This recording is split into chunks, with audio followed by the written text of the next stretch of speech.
राधे राधे, प्रणाम। मैं पूनम अपने YouTube चैनल पूनम सरिता संगीत में आप सबका तहे दिल से स्वागत करती हूँ और आप सबके लिए ईश्वर से मंगल कामना करती हूँ। आज हम लोग बहुत सुंदर और शानी माता का भजन लेके आए हैं, आप लोग सुनिए।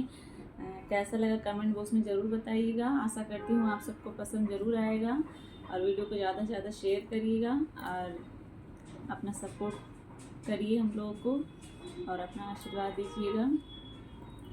तोहकारो जय रोज बोलऊ भैया सानी मैया, तोहकारो जय रोज बोलऊ भैया सानी मैया, तोहकारो जय रोज बोलऊ भैया सानी मैया, तोहकारो जय रोज बोलऊ भैया सानी मैया।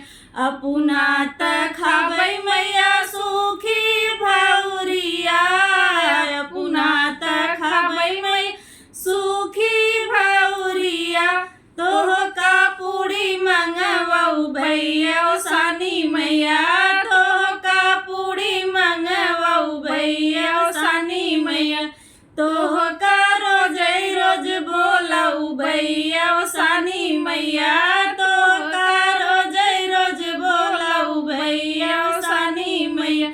अपना पीबै मैया कुआना के पानी, अपना पीबै मैया कुआना के पानी, तोहका गंगा जल मंगवाऊ भैया सानी मैया, तोहका गंगा जल मंगवाऊ भैया सानी मैया, तोहका रोजै रोज बोलऊ भैया सानी मैया, तोहका रोजै रोज बोलऊ भैया सानी मैया।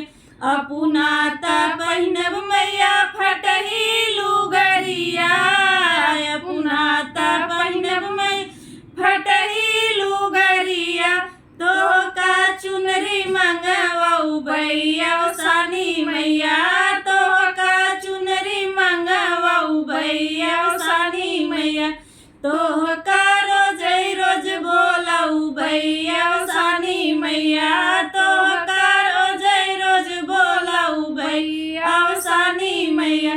अपना सुतब मैया टूटही खटियावा, अपना सुतब मैया टूटही खटियावा, तोहका आसन लगवाऊ भैया सानी मैया, तोहका आसन लगवाऊ भैया सानी मैया, तोहका रोजै रोज बोलऊ भैया सानी मैया, तोहका रोजै रोज बोलऊ भैया सानी मैया, तोहका रोजै रोज बोलऊ भैया